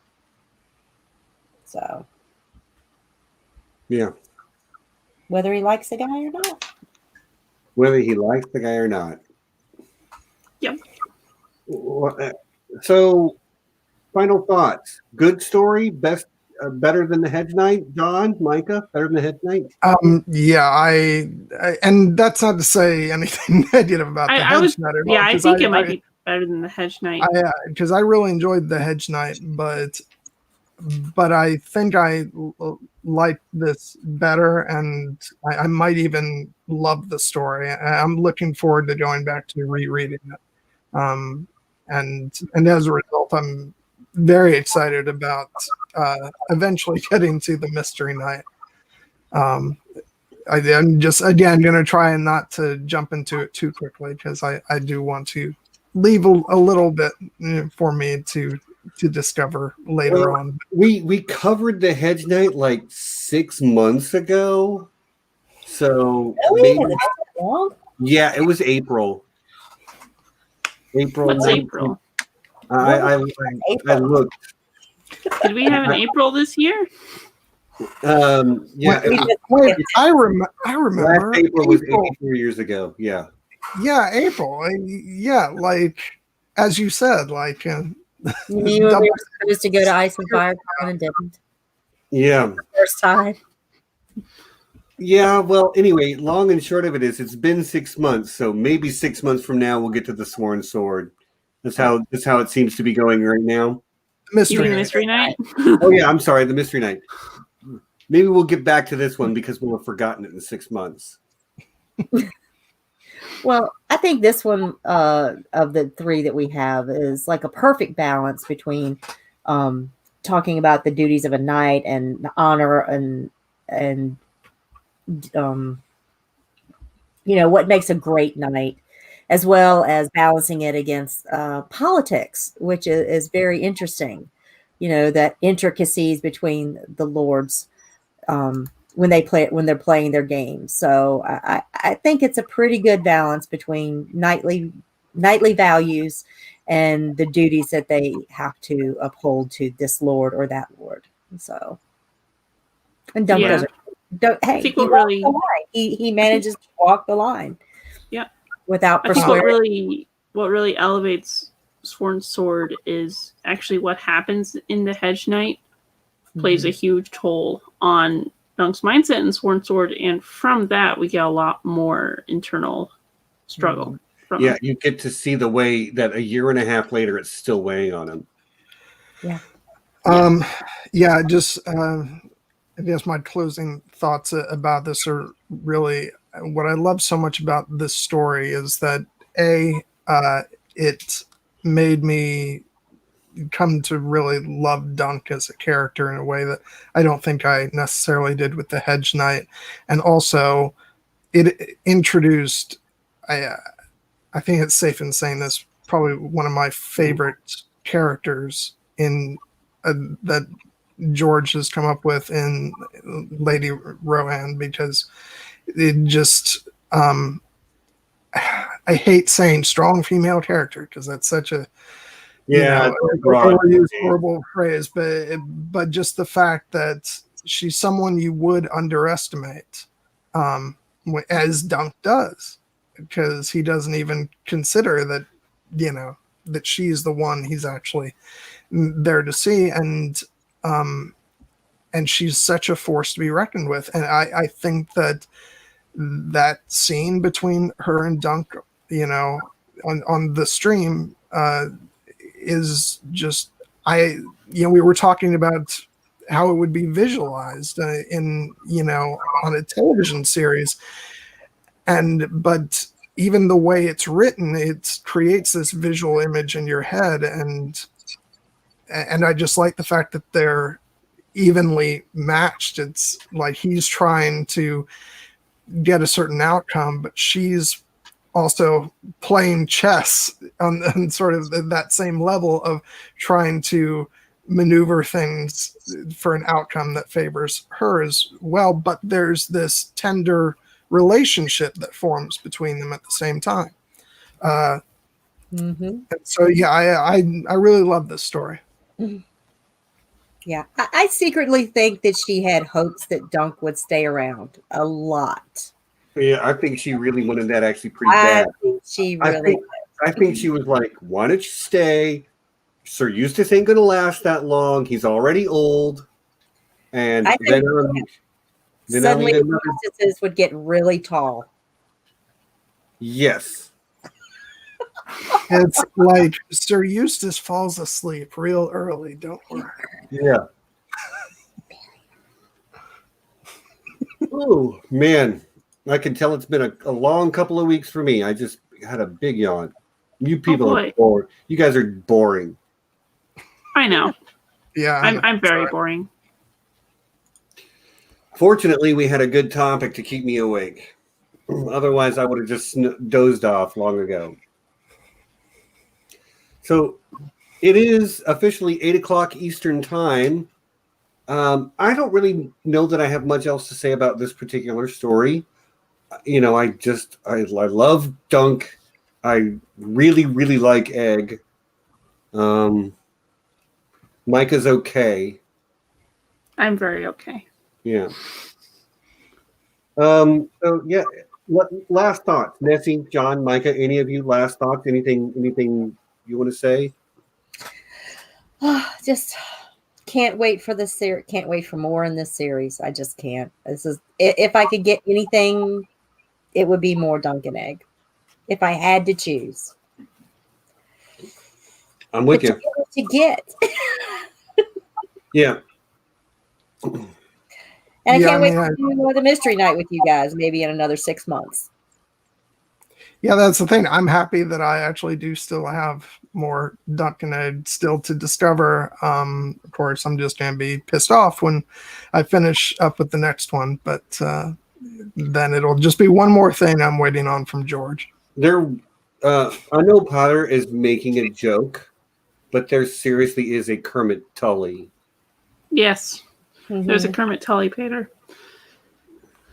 Yeah. I don't have much more to add, but yeah, I really enjoyed the Sworn Sword, and I really loved getting to see the really, really small scale that we don't really get to see because nearly all of our main characters in the main storyline are from high tier normal families. Yeah. It's a Game of Thrones, not a game of checking waters. You know, streams. Game of checkers. Yeah. It is a game of checkers. Game of checkers. But yeah, no, I really loved it. Yeah. Right.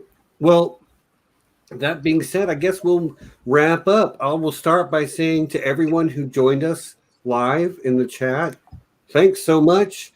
Always glad to have people adding their comments to the conversation. So again, thanks for being here and joining us for that. Go ahead and if you haven't liked the stream, please do that. It does help us gain a little bit of visibility. If you haven't subscribed, please do that. I would appreciate it very much.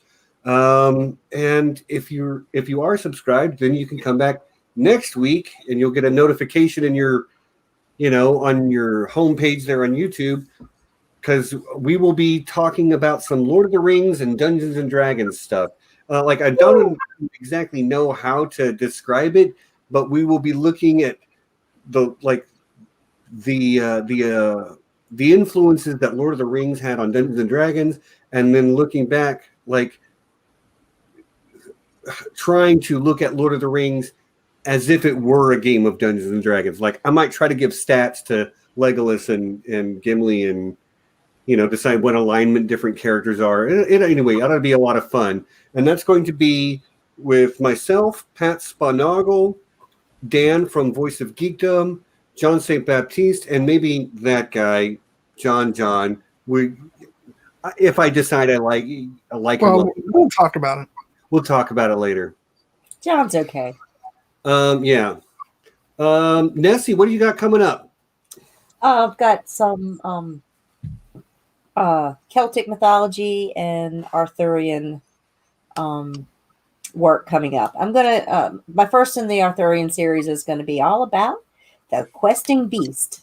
Nice. So yes, gonna be doing my namesake there. So it's a minor monster in the Arthurian legend, but once you dig a little deeper, you find out a lot. So looking forward to that. Yep. Cool. John, what do you got coming up? And so next week, Saturday at 7 p.m., I've got my panel with Kelly and Lauren, Shades of Thrones, and Laura about Master and Commander, The Far Side of the World. So looking forward to that. And also don't forget to check the video that I did yesterday, if you guys haven't already seen it, which was Cliff Broadway and me talking about the Dark Crystal Age of Resistance. Right. And last but not least, our special guest, and one last time, Micah, thanks so much for joining us. It was a blast to have you. What are you guys doing over there at Planetos? Well, thanks for having me. I'm honored to be brought in here. So over in Planetos, we have a scheduled episode on 3 minor characters walk into a bar, and which is each 3 of us, me, Travis, and Brett, pick a minor character who doesn't have a whole lot going on, and then we take an episode to discuss them. And we've got a couple more in the works, but we don't have any set dates for the release of the 3 minor characters yet. So works in progress, but that's what we're looking at in the near future. Yep. And you can find Planetos on YouTube and Podbean and SoundCloud and the various other platforms like iTunes. While I know it's technically a lie right now, I'll just say link in the description because it will be within minutes of ending the stream. as soon as I can, update that. Sometimes YouTube makes me wait. But very shortly, those links will be in the description. It's just Planetos Podcast anyway. Pretty easy to find if you just search for it. If we're being perfectly honest, it's in all the places. All the places where you can find Planetoses or podcasts. Correct. It's Planetos. It's everything. Right. So that being said, everyone, I think that's it for this week. I had a blast. I love Dunk and Egg. I can't wait to get to the next part 6 months from now. Fingers crossed for that adult puppet version on HBO. For the HBO puppet version. It'll be very adult. I would love it. All right, y'all. So I'm sorry. Plus. Right. It was a genius idea. I thank you so much for that, Powder. But yeah, also the last time I'm going to have to mention that you have until October 11th to make your submissions for the free bottle of Here Be Dragon's Blood wine. There's the wine. It does come with a dragon wine stopper in the cobalt blue glass bottle. Though there's the one. Oh, nice one. There's the wine stopper. So get your submissions in. Win free booze. Hopefully it'll arrive in one piece. Ain't no other channel giving away free booze. I have bubble wrap. But anyway, you guys, thanks so much for joining us. We'll see y'all next week. Same dragon time, same dragon channel. And until then, you know what it is. Peace and be excellent to each other.